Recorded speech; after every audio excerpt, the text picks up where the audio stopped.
Welcome to Human Risk, a podcast dedicated to the understanding of human behaviour as a risk.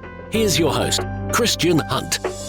Hello and welcome back to the Human Risk podcast. In this episode, I'm speaking to someone who describes himself as a sustainable adventurer. In simple terms, that means challenging the notion of how far we can travel in a sustainable manner.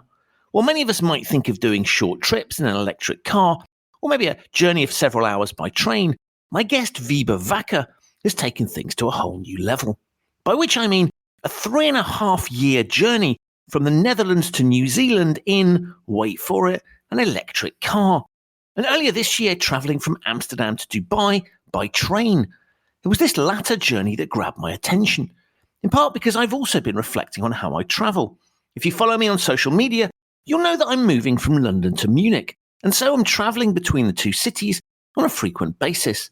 My natural inclination would have been to fly, but thanks in part to Wiebe's example, I'm now firmly committed to doing the journey by train. I figured that if he could go from Amsterdam to Dubai, then so could I from London to Munich.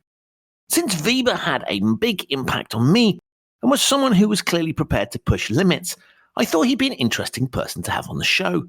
After all, one cause of human risk is people limiting themselves by persisting with preconceptions about what's possible.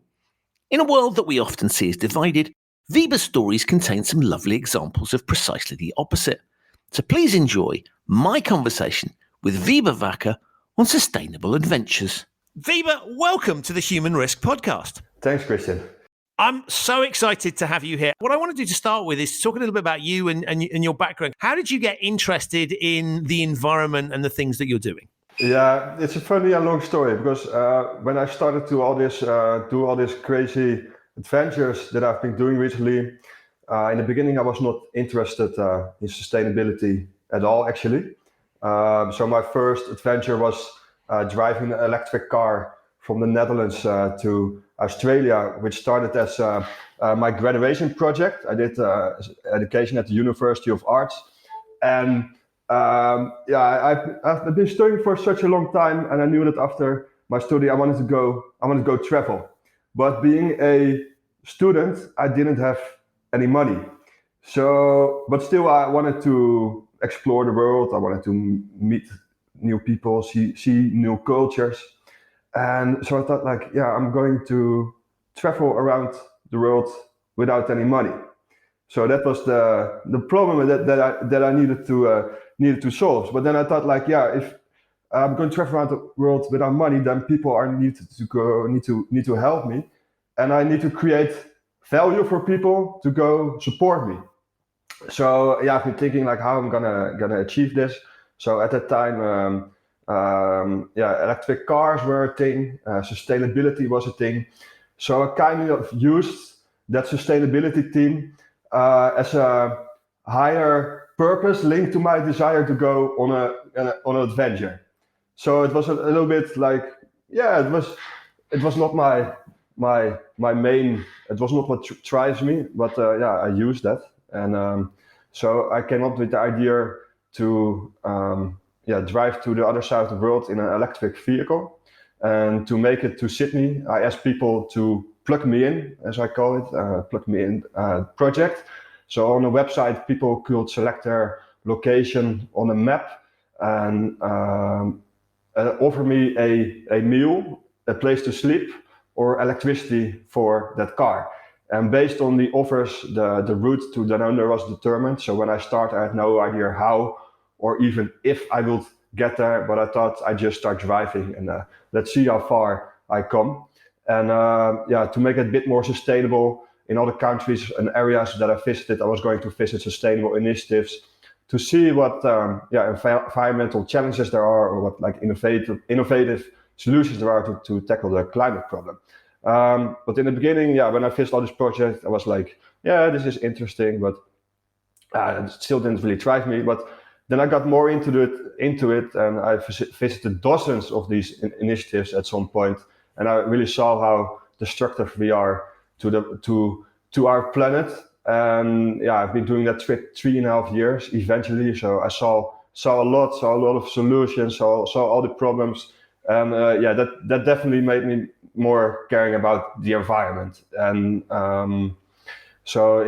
this trip definitely changed my perspective. So went from being an opportunist to positivist or something. I don't know how to call it, but now everything that I try to do is because I care about the climate, and I try to have a low impact on the environment with in every aspect of my life, basically.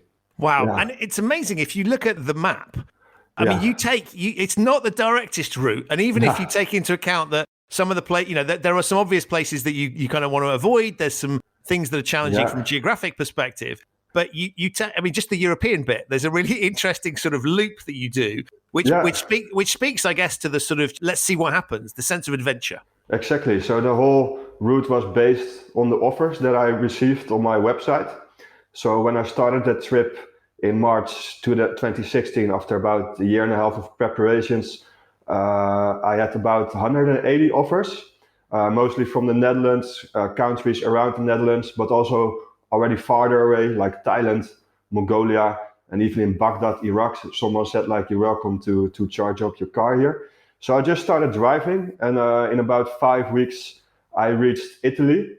From Amsterdam to Italy, and I thought, this is great. I'm already going south on the way to Australia, so probably in a few months I can see Bondi Beach.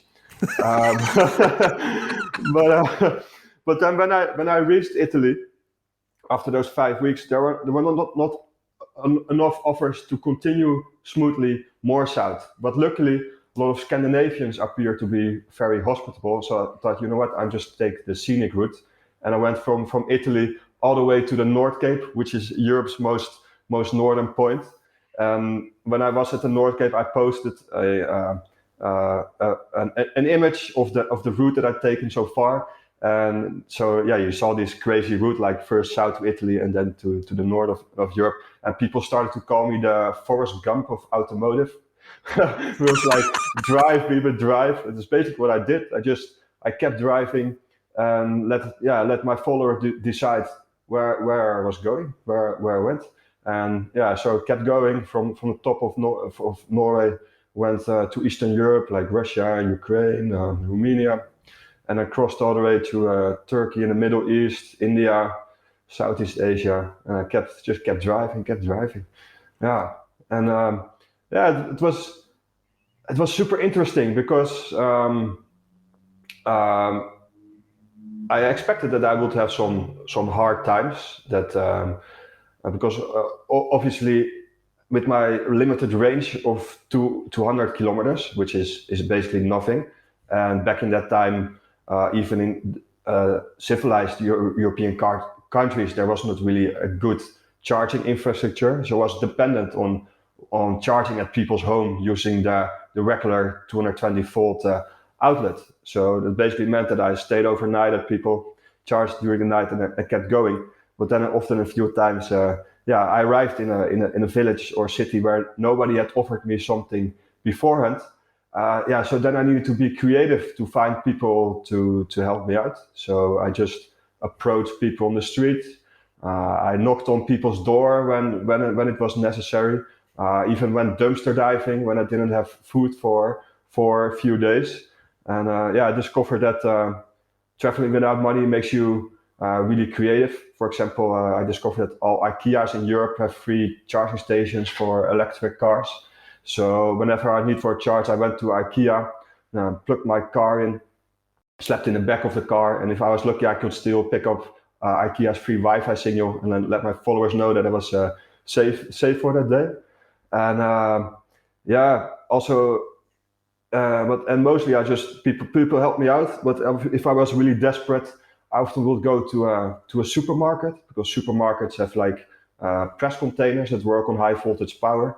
So then I would wait until all the employees are gone, then unplug their cable and then plug in my cable, and then a few hours later I could continue. So I had really to do very creative to keep going. But I was surprised that there were so many people who were eager to help me out, even regardless of like in Europe it was even more challenging than in Asia, while a lot of people said, yeah, you're not going to make it because people are not going to help you out. They said, well, maybe in Europe people will help you, but wait until you get to countries like Turkey or Iran or India. People are not so nice over there. And they said the craziest thing. They said, yeah, your car will get stolen, you will get raped, they will kidnap you. But really, none of that happened. And yeah, I'm really also proud that I could show that the world is still a nice place, because everywhere came people regardless of social status, religion, skin color. People just said like, you're welcome to stay here, you can charge a car, we can give you some food. So that really changed my perspective on people around the world also. And that's for me, way more valuable lesson.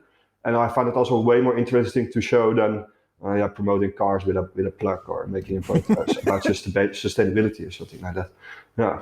And it's fascinating because you've reinforced a common piece of wisdom, which is that people who have the least are often most generous.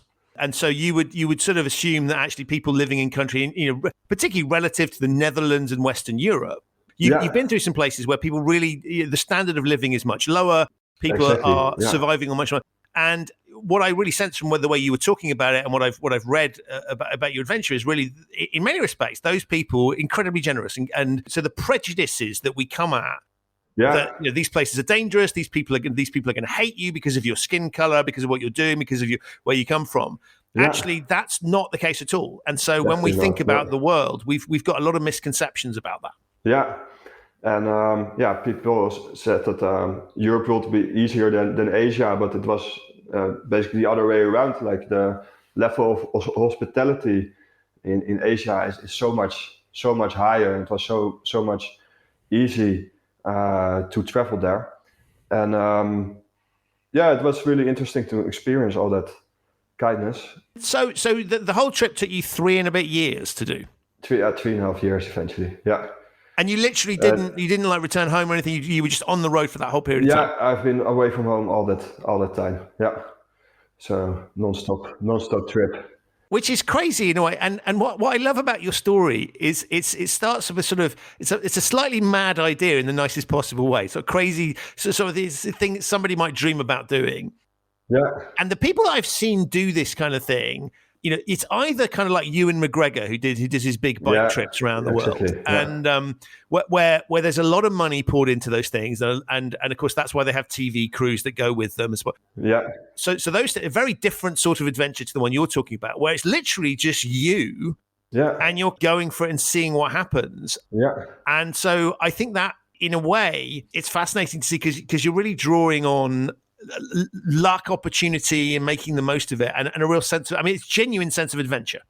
Yeah, definitely. It was like, I think, an adventure in its most purest form, actually, a very authentic adventure. And the fact that I did it alone only helped with that. Like, this was one of the reasons that I really wanted to do it alone and without camera crew. Besides that, I didn't have any money or something to hire a camera crew. That I needed to have like goodwill for people to go to help me out. So that's why I also didn't want to travel with a partner, because then people need to host 2 people. Like if there's one guy doing this, then I think it's more easy for them to host someone for a night, and that paid off really well. And of course, I had a camera with me, just a little one, and broadcasted everything on YouTube and on social media. And it also created value for people to help me more out, because they saw I was doing a lot of effort to communicate my adventure and to create like value for people. Yeah. I love the way you describe the sort of cynics, people telling you, oh, that's never going to work, right? And I think there's something really interesting about humans. Yeah.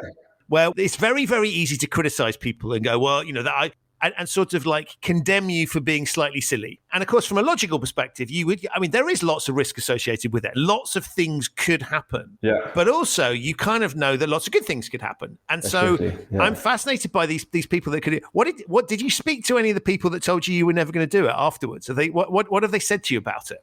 Yeah, they were like not surprised, but they said like, we saw that you really wanted to do it, so they didn't like doubt my ambition or something, but they said, yeah, that also changed their perspectives on certain countries or area, because they just didn't expect that I would get help there, and some even said like, dude, it's not even possible to cross that border or to drive to certain countries.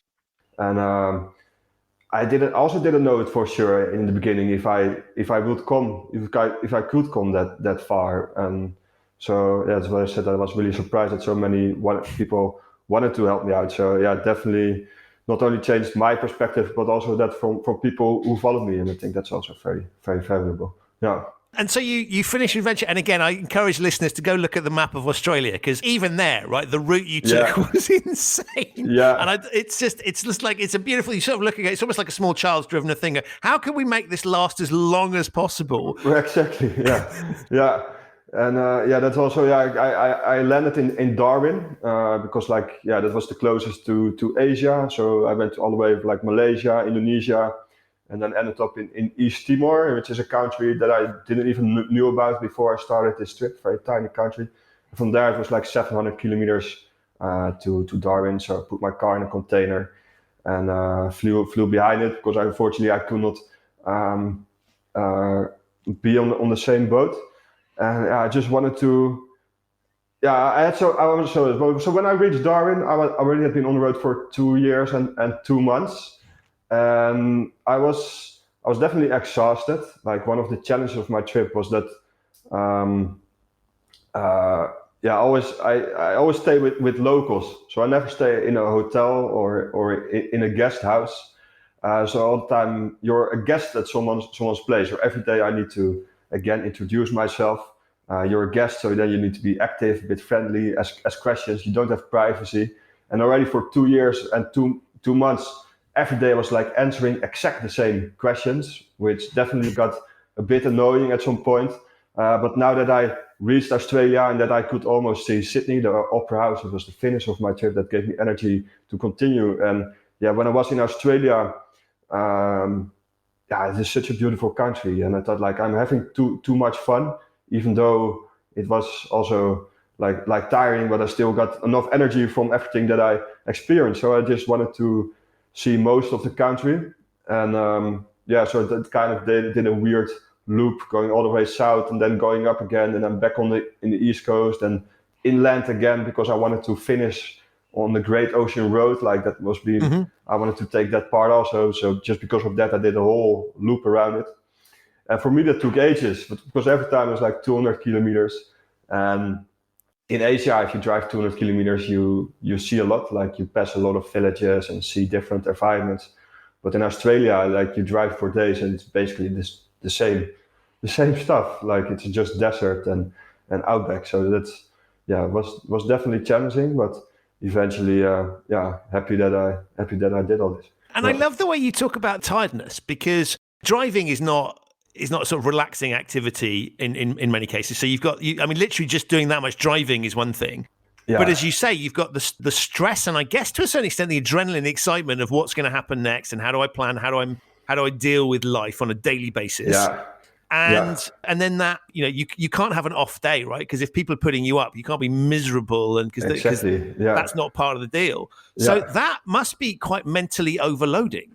It is mentally very, very overloading. Definitely that first aspect, like the insecurity that I had to deal with, because like often I would start in the morning and then I didn't have an idea if that day I would get something to eat, if I could sleep on a bed instead of my car, or if I would be even able to charge my car and continue. So that aspect is very stressful. But yeah, if you did that, you have been in that situation like 50 times, and all those 50 times you find a solution, and you get the confidence that it also will happen the 51st time, of course. And I really trusted people that they would help me out. Now, only in Australia it was a bit more challenging, because my car was a retrofitted Volkswagen Golf, from 2009, bit of primitive DIY vehicle. And if you charge that car on the grid, then no problems. But if you charge on a generator, then it could stop charging, or sometimes I didn't want to charge at all. And as in Australia, as soon as you're out of the big cities, then you're mostly in villages, and they're all run on gensets.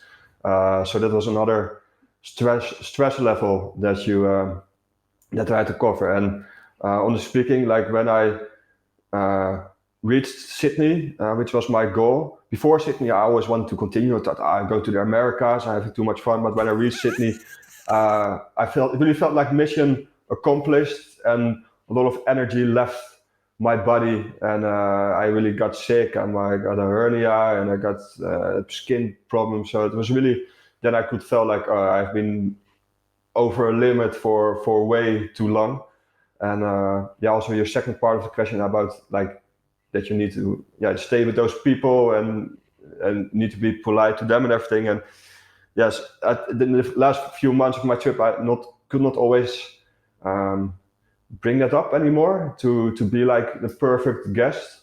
So it happened a few times that I had to excuse myself and told my guest like, sorry, I had such a long trip. I'm exhausted. Is it okay if I go to my room and take a nap? So for some people, maybe they didn't have a very nice evening, but I don't think like because I find it important that as a guest that I don't want to be interrupting there on a mental level or being in the way or anything. So I try to retract a bit from that. Some people might not have had a great evening, but I don't think they look back on a horrible evening or something like that. Yeah. But I mean, it's a real almost sense of survival. And of course, it's a first world sense of survival in that, I mean, if the worst had come to the worst, right, you could have got yourself out of the trouble, but that would be mission over. Yeah. But nonetheless, there is this real, you've really dug deep here and kind of endured things that I guess many of us don't, particularly those of us living in kind of Western countries, have never been through that experience. So what you've been for a sort of 21st century human, particularly coming from a very developed country, that's a very unusual set of circumstances. Yeah. Do you sense that you look at the world differently to other people that have a similar background to you? Yeah, I definitely think so. Like, it definitely gave me more trust in people, but also I have a very relaxed mindset that in whatever situation I might come, that there always will be a solution. So, for example, last year, since I came back from my trip, September 2019, I've been making a living with giving presentations about this trip. But then when COVID came, all my income was gone. But I didn't mind, and I thought like, I will find a solution to get out of it, or a new opportunity will arise, and that came also. And I think in every event in my life that it will be a hard time, I will definitely have the confidence that that it won't last forever, and that a better opportunity will come. So that's definitely that changed me. Yeah. Let's talk about that amazing opportunity, because the way I discovered you was your latest adventure. Right. And as I said to you before we were recording, it's genuinely inspired me to change the way that I do something regularly. So regular listeners will show will know that I'm in the process of moving from London to Munich. That would be a journey that I would typically have flown. And I now, as a direct result of seeing what Wiebe's about to talk about, have changed my behavior. So you've influenced one person, I suspect loads of others. And it was a really sort of a very, you did a sort of what in the face of it sounds like a very simple thing. Can you just talk through, how did you come up with the plan for this adventure? Yeah, so I was invited by the Dutch Ministry of Foreign Affairs to give a talk at Expo 2020 to present my story about this electric road trip over there.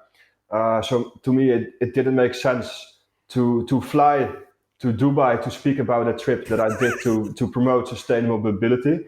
And my car had become a museum piece, so I could not drive there. So I thought, the only logical way to get there is to take public transport. And so I started to research if that was even possible at all. I had no idea. So I went on Google Maps. Google Maps said, not possible. There's no train to Dubai. This is not going to work out. And at which point most people would go, okay, I've had a go, but it's not possible. I give up. But of course, you are not going to take that. No, I thought come on, every country must have trains and stuff like that. So why should it not be possible? So I kept looking, and I found out it was quite challenging to map this route. Like if you take a flight, you go to a website and you select your end destination, and with one ticket you can get there. But in this case, it totally didn't work out like that. So I discovered the marvelous website seat61.com.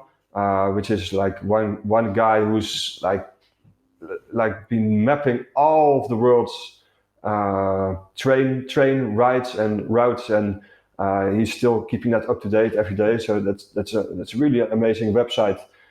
So with that, it was possible to find all of Europe's train routes and then the Asian parts.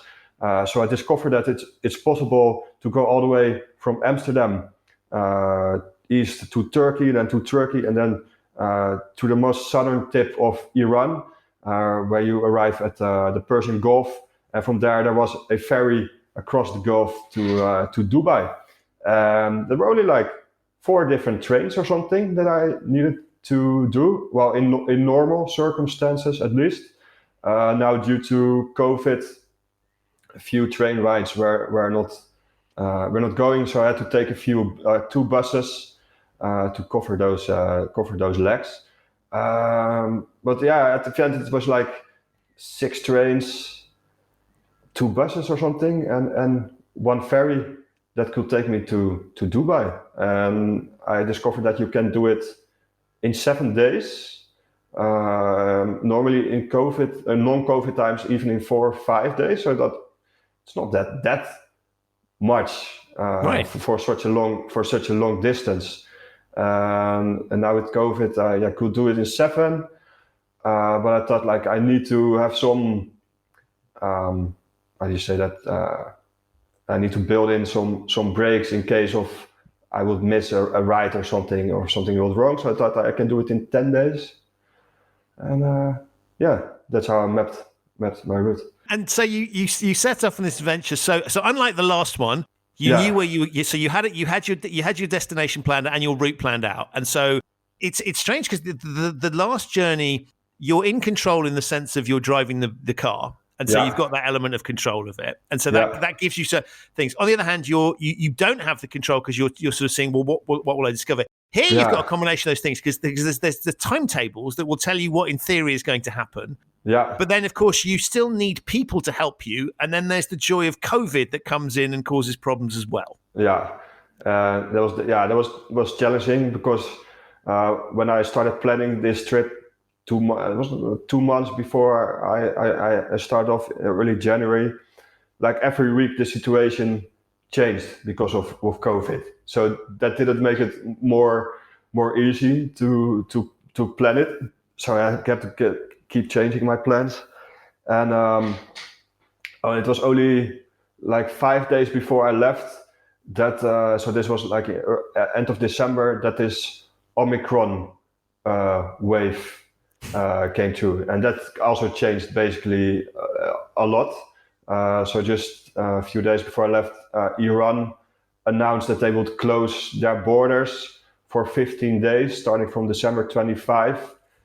So that meant that they would reopen their border on the 9th of January, and I was actually planning to get to the border on the 7th of January. So I stayed 2 days longer in Istanbul, which was great. It was an amazing city. But during the trip, I also saw this Omicron case not really improving. And as Iran suffered a lot at the beginning of the pandemic, I thought they would play it safe and probably keep their border shut. But I wanted to go there anyway, just to have a look, because it was very important for me to go to Iran, because in that way I could do the whole journey without flying, which was one of my goals. So I went all the way to the border just to have a look, and indeed the border was closed, and they didn't know when it will reopen. And but I knew in my road trip, I entered Iran to the same border. So I knew some guys in this border village. They picked me up in the morning. They brought me to the border. So they waited at the border also because they also thought maybe it's not going to reopen. So I just turned around.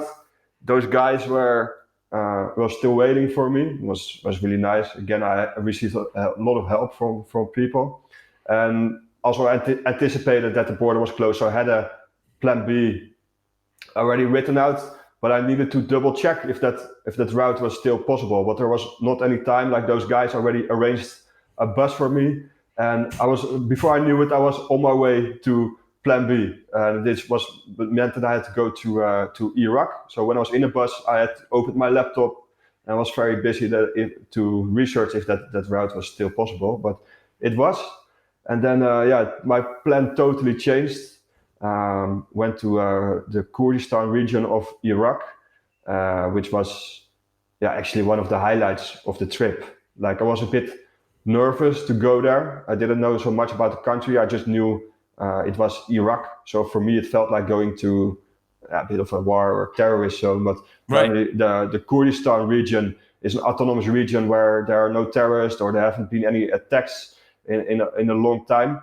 But still was a bit nervous to go there. But as soon as I got out of the bus early morning, people approached me and they said, hello, where you're from, and please have some chai and here's some food. And I received the most warming welcome, and the people were so hospitable, so friendly, and they made my time there really unique. They even invited me to a barbecue at night, and I really got to experience like this country in a very unique way, and that made this trip also very special again. So it was very unique. And definitely when you say the hospitality, I mean, I spent some time in Iran, and it was fascinating there for me, the friendliness, because I had expected, and I think this is why I think it's really interesting hearing about your experience and sort of seeing these things for oneself is the one automatically assumes they're going to be hostile, right? And we have this image in our minds of sort of, and it's particularly driven by sort of government to government relations. Exactly. But on a human level, actually, regardless of what's going on in government to government, that seems to still work quite well. And so I always found that the places you would expect, again, a little bit similar to the sort of poverty point, the places you might expect hostility from a cultural perspective, actually, they're just curious and very welcoming and friendly and very generous. They're so generous, and that's so special, and that's such a shame that those countries have a bad image, because it's only politics that gives it that negative image, and the people itself, they're super nice, and at the end they are the victim of those political games, and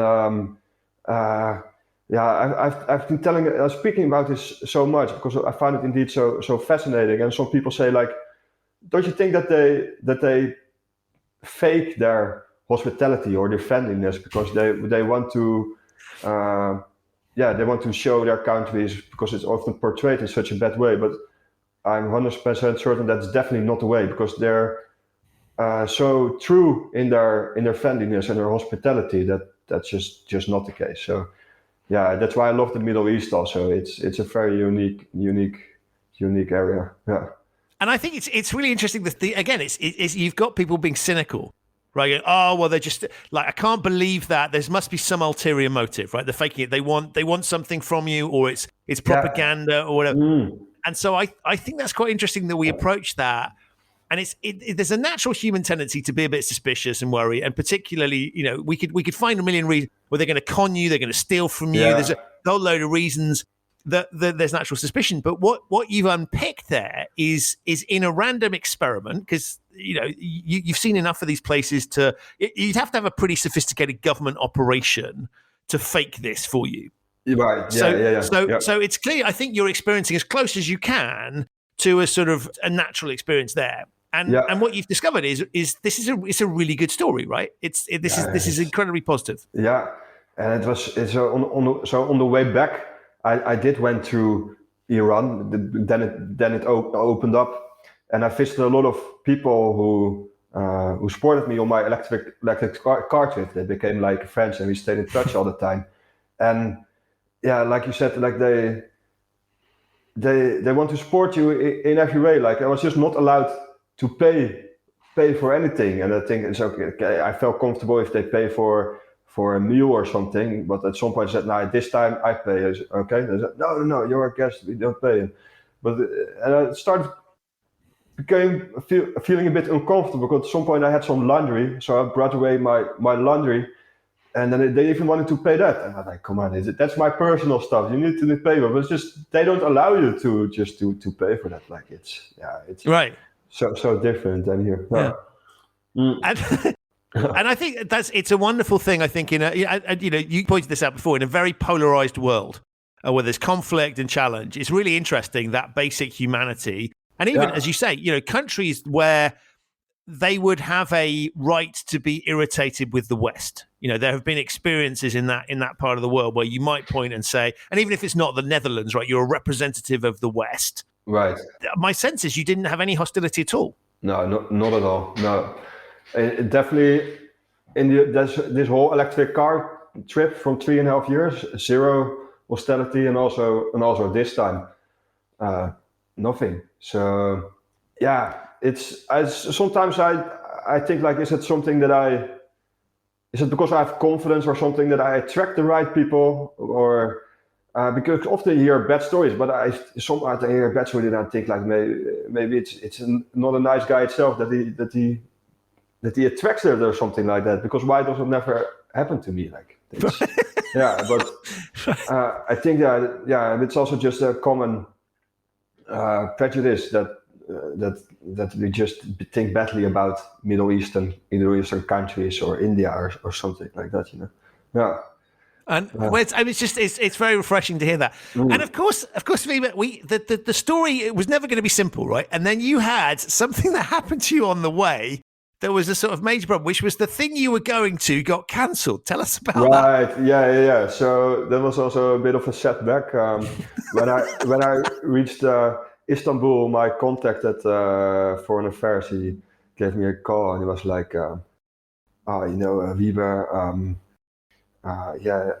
you probably have started your trip right now, and you must be somewhere in Germany probably. I said, no, Mark, I'm in Asia. I'm in Istanbul already. So what's going on? He said, well, I don't know how to bring it, but because of this Omicron thing, we cannot organize the event at the expo anymore. And I was like, oh man, that was a bit sad, because that was the reason that I was traveling all the way to Dubai by public transport. So suddenly my whole purpose of going there was gone. So yeah, I sat down, I ordered myself a kebab and got a beer on the river in Istanbul, and then I thought like, I already have these tickets, and by continuing, I can still make a point about sustainable transport. And I thought also, because like Dubai is kind of like, there's a lot of opportunities. So I thought maybe if I could go, another opportunity will arise. And I just kept going. And eventually all of that turned out to be true, because when I arrived in Dubai, there was another event, Transport Congress, who picked me up. And because I made this trip, they asked me to be their keynote speaker at that event. So it was probably, and I love this. Yeah, it was probably even better opportunity than the initial event. And also because then later I had these problems that I could not enter Iran, and I had to go to that plan B. And actually that plan B was also better than plan A, because I got to discover new countries. I met more people, and it was so perfect and so authentic in that respect, that I experienced all of that. Like, and honestly, before I left, I was a bit nervous. I thought like, for hours and even days, I need to be sitting in a train. Like, that must be super boring. So I thought I bring my laptop and I'm going to finish the book that I'm writing about that electric car trip.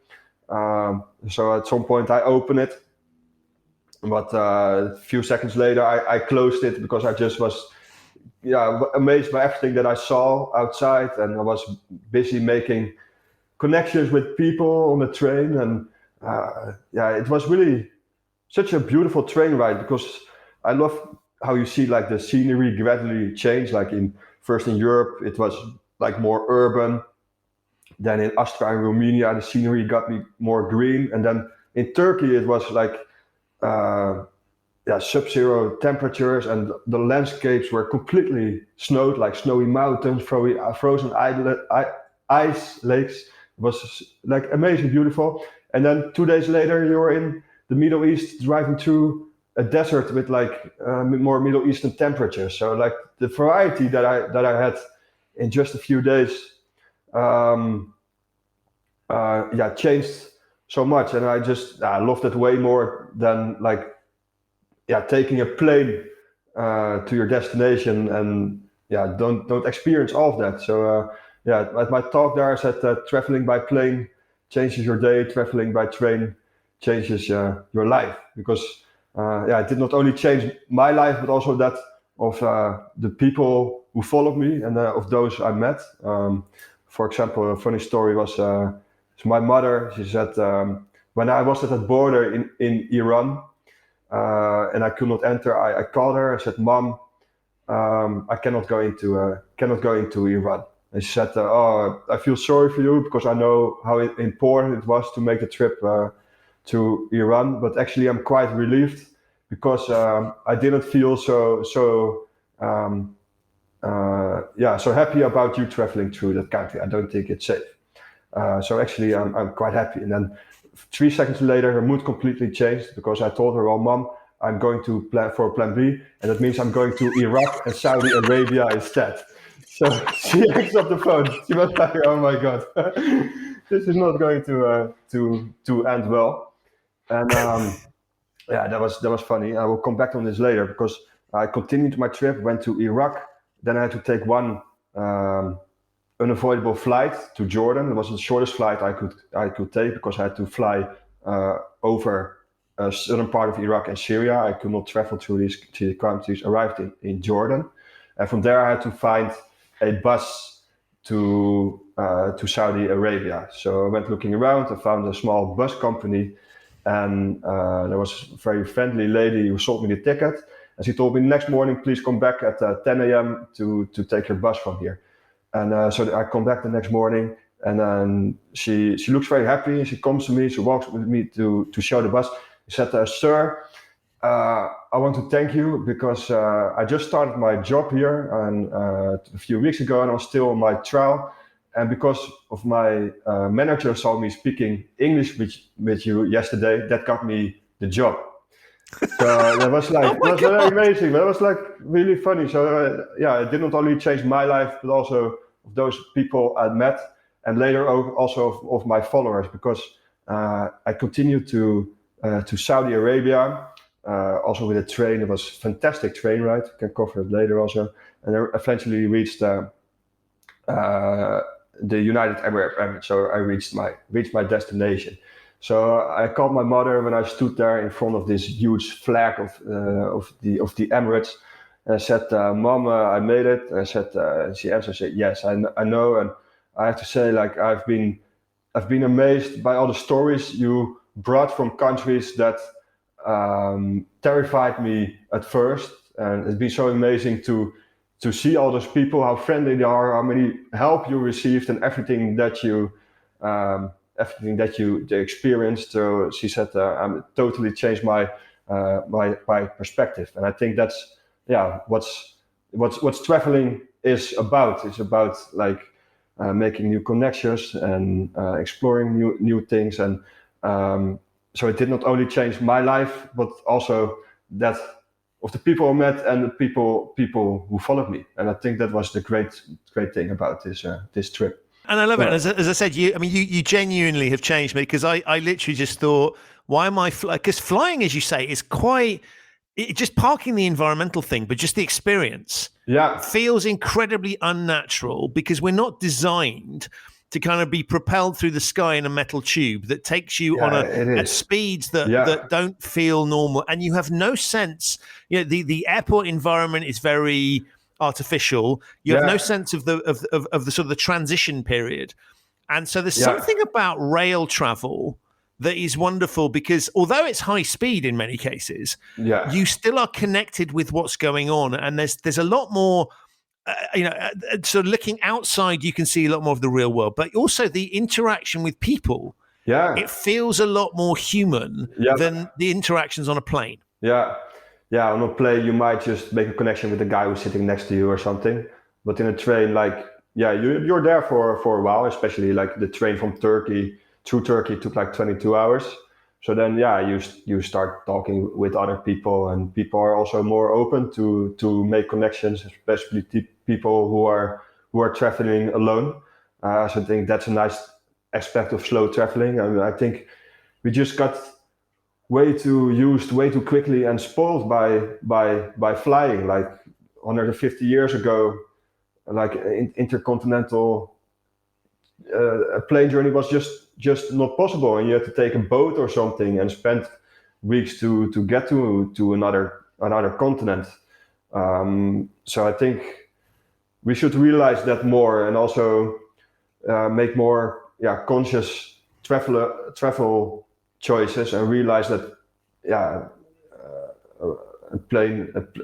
flying somewhere is just like a luxury that's maybe not meant for everyone or something. Do you get what I'm saying? I don't know if I use the right words with it, but no, it's perfect. It's perfect. No, I think your words are exactly right, and okay. I as I say, genuinely, I looked at your adventure and I was loving following it. And there's something really exciting about the opportunities that social media offers for you to share experiences and sort of for people to kind of, we're not living it with you literally, but we're kind of like, we're curious. And I was like checking what's he doing today and what's happening and what's the next thing. And so that sense of adventure, it's funny because what I found myself doing was looking at yours, and as I say, I genuinely sort of looked at it and went, why am I not doing this by train? Because I can, and it's not difficult, it's not stressful, and necessarily the journey I'm doing is not more expensive. No, it's just the only component that is different is the theoretical time. Yeah. But if you start to factor in going to airports, which are generally not located in the middle of cities, that you have to go to that, there's the security bit, there's a whole load of stuff that goes with it. Yeah, definitely. That actually doesn't make it. And so I found with a train, the interesting bit, I was intrigued about your thought about time, because clearly one of the things that you do is you're prepared to commit lots of time to things. Yeah. And so the biggest argument for flying is I can get there quickly. Yeah. But you're reframing time and saying, actually, the journey is part of the pleasure. Yeah. And that idea that we need to get there quickly isn't something that you feel that strongly about. You think there are tremendous advantages to just enjoying the journey and spending a bit longer on it. Yeah, I definitely do. I just, like I said before in the beginning, that I try to lower my impact in all my aspects of life. So that's also with traveling. So, when I travel within Europe, it's a no-brainer for me to take the train, because you can get there quite quickly around Europe. And in this case, traveling to Dubai, which eventually took 2 weeks back, I mean, I don't want to about that. Yeah, I'm like I find it important to do it. I want to keep doing trips like that. But I understand that for most people, it's not effective time-wise to travel a month in total for one or two presentations. Like that, I don't. Yeah, I understand that people say that we don't have the time for that. For me, it's a different case, because I was lucky that I also made a little bit of money with the presentations that I got over there. So I don't want to make a point that this is the right way to do it, but also flying to Dubai for 1 or 2 presentations is also not the right way to do it, because that's super polluting, and then you can also find maybe another way for that. So it's a bit complicated. So I say, like, within Europe, taking a train is a no-brainer. Outside of Europe, Well, if you do it for the adventure, then definitely. But yeah, if you do it for what I thought was interesting, and this is a huge reflection of how it's influenced my behaviour, was that you did something, and I would look at it and go, "You're right. I haven't got that. I mean, I'd love the idea of doing it, right? And I was quite excited, thinking, actually, could I do that? And it's this sort of adventure I would love to do. Yeah. I think I'd be massively stressed at certain points of it, but I would love to kind of the idea of doing it. But what I thought was interesting was I viewed what you were doing not as something that one should directly replicate, but what you're doing is illustrating actually that there's another way to think about things. And so it's a little bit like you get, I don't know, car companies release concept cars, or you get fashion shows where they put things out that no one's ever going to buy. But it's kind of setting, and that's probably bad examples because both of those are environmentally challenged. But they're sort of there as concepts and illustrations that there's another way to think about things. And so the way I looked at your journey wasn't that you're telling you're not telling anybody to do anything, right? There's no sense of lecturing. It's literally just highlighting something. And I thought what was interesting about it was it had made me think about something that is not unusual, right? For me, the journey that I do between London and Munich is something I'm doing on a regular basis. It's something I'm used to doing. And I just thought, well, I can change my day to day as a result of thinking about what you're doing. So it's not, I think, the role model piece and the interesting piece, and I know you didn't set out to do this, but I think what you've achieved here is to sort of just make people think. And you've created an interesting story, which is, here's a lunatic thing that's going to grab your attention, right? What is this guy? This is insane. This guy's going to Dubai by train. What the hell is he thinking? Yeah. And in doing that, what I then start to see is the joy that you get and the ease with which you can travel. And so you're kind of unlocking that. Yeah. And there's a little bit of me that makes you're making it kind of acceptable, not the sense of acceptable that for me to put in front of other people, but acceptable to me, because I suddenly start to go, oh, actually, there's no, that looks quite interesting. Okay. And so you became a little bit of a gateway drug. And as I say, not because I want to copy the whole journey, but just because the little bits of it, I thought, there was an element of it's joyous and it's fun. Yeah. And I think travel sometimes isn't joyous and fun. It's just tedious. And so if we can get a bit more, inject a bit more fun and sense of adventure in it, that's interesting. Yeah, but I think you just kind of pointed in a certain direction. And I don't know if that's just me or if that's something that maybe you've sensed from other people.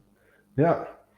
Yeah, interesting. Yeah, I was often also a little bit surprised that so many people were so enthusiastic about my trip.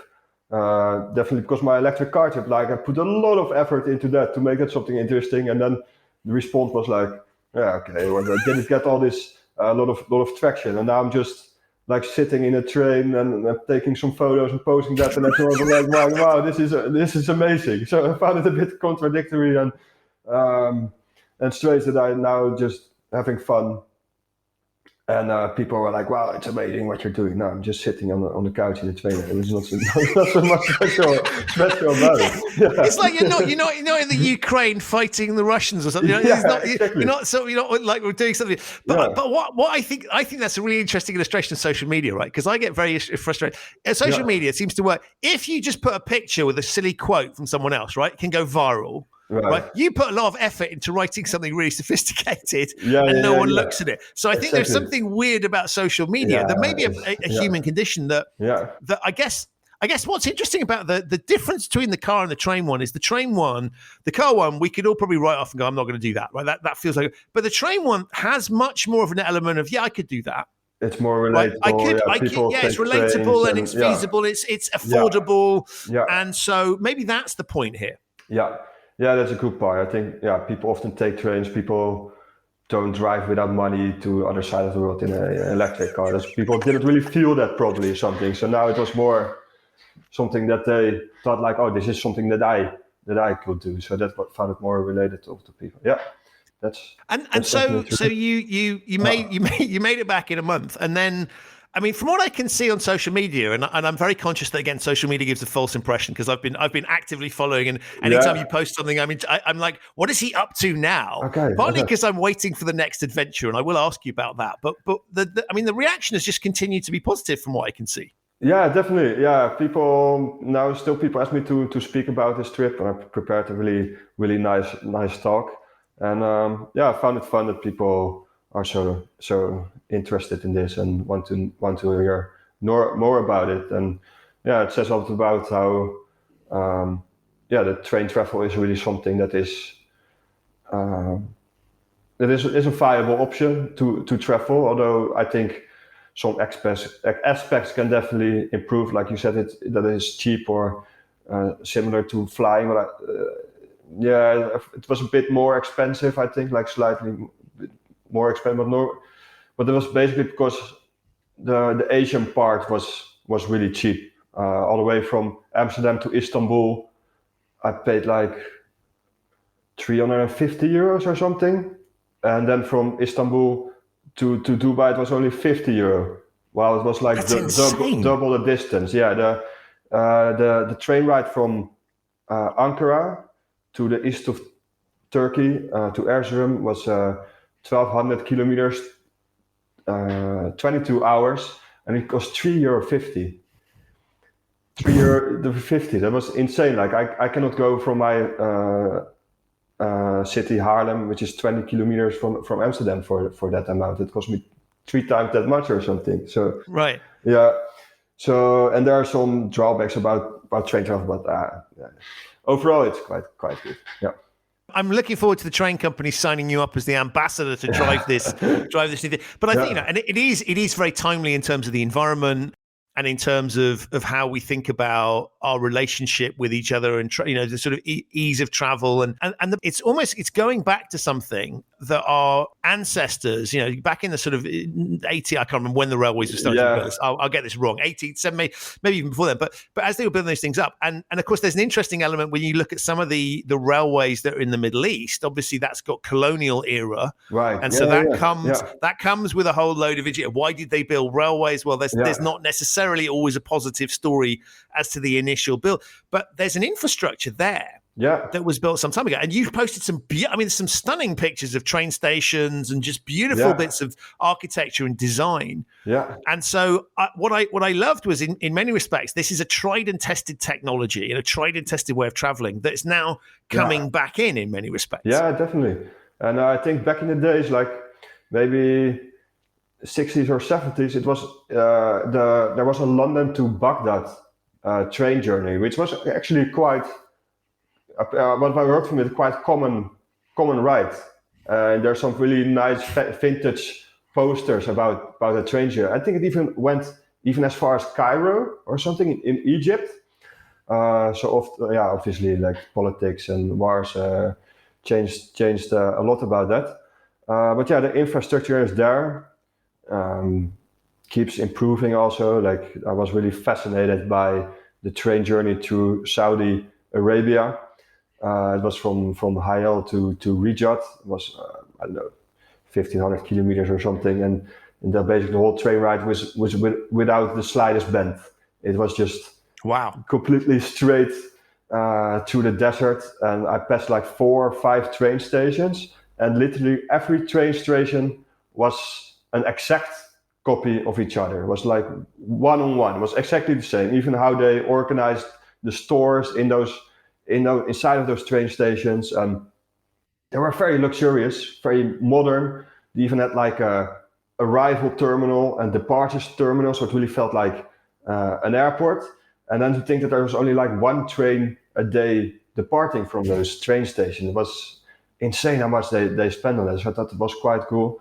And also now they're improving the whole line by connecting the United Arab Emirates with all the Gulf states. So they're pulling the tracks through to Saudi Arabia, Qatar, Bahrain, I believe. So also that area will be better connected soon. Wow, because I must admit, and again, I think that what's fascinating about you doing this is you've shone a light on. So there's some things I knew, and then some things I didn't, and I don't know why. I didn't even realise they had railways in certain countries, or at least functioning railways. And so I just found it fascinating from that perspective. So just an eye opener, going, oh, okay, so rail, and maybe that's because I associate those states with airlines. Emirates being a good example, and it hadn't sort of occurred to me that there was that there. So it's quite interesting. To hear about these things being developed. And I can imagine, as you say, that if they're doing it, they're going to do it properly. Like in a country like Saudi Arabia and Emirates, they like the money is shooting out of the desert over there. So there they have it. And I think if you have like a right, let's not talk about a right government if you talk about Saudi Arabia, but at least it was on my that changed also my perspective on that country, because they do invest a lot of in infrastructure and stuff like that.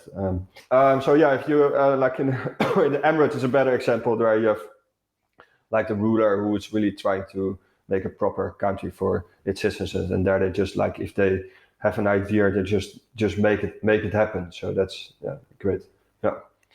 It's amazing. And so, were you? You're still writing your book on the first adventure, and I'm sure there's a book coming on this one as well, because it's definitely book worthy. And you've talked about the fact that you're doing talks, and I'll put links to those things so anybody that wants to hire you or speak to you about that can easily find you. But what's your plan? What's the next big adventure? Any plans on that?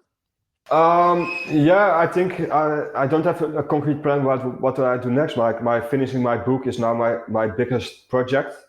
But after that, I love to do crazy new stuff like this, like maybe 2 times a year, doing something different, setting new boundaries, overcome some like personal barriers. One thing I would love to do once is like doing it with an electric plane, like going around the world or something in an electric plane. That will be like a dream come true, but that will be years away. There's now also China just upgraded their train tracks. So now the longest train ride in the world goes from Portugal all the way to Singapore. That will be like a fascinating ride. That's something I would really, really love to try. But I think once my book is released, so one of the things I did with my electric car trip is with the Blue Bandit, which was the nickname of my car, was visiting those sustainable initiatives. And at the end, I really enjoyed doing that, and I think I want to. The Blue Bandit is now in a museum. So, but I want to keep continuing our mission to promote sustainable initiatives. So I think that I will become the Blue Bandit, going around Europe in a sustainable way, documenting what's happening in the field of sustainability. That's a bit my short-term plans, and then I can combine it with like making like short sustainable trips, probably mostly within Europe. Yeah. I mean, this sense of adventure, it seems very clear to me that you're not going to give that up, right? This is the mission is not accomplished. You're just going to keep finding more stuff. It's almost like a little bit of a sort of adrenaline rush for you. Yes, it gives me so much energy to do things like that. I feel so much alive when I'm traveling and meeting new people, learning from them about their cultures and about discovering new food. I mean, everything is so interesting, and it's also about like setting new challenges for yourself and overcome some personal challenges. And I can all do that with traveling. And I don't think I'm definitely not going to do another 3.5 year trip. Like that took too much for me, and I don't have time for that anymore. I'm becoming an old guy now also. But like a few times a year, a few weeks, that will really keep me alive, I think. Amazing. Yeah. Well, look, I mean, I just from a personal perspective, thank you for changing my behaviors and encouraging me to do something that I probably would have got round to at some point, but literally you would just do like well, if he's doing that, I'm going to do this, right? And I've loved it, and I thoroughly enjoy it. So you've sparked some joy in me and changed and made me more environmentally friendly. So from that perspective, even if you've done nothing else, right, you've achieved that particular thing. And I think you've done a whole load more.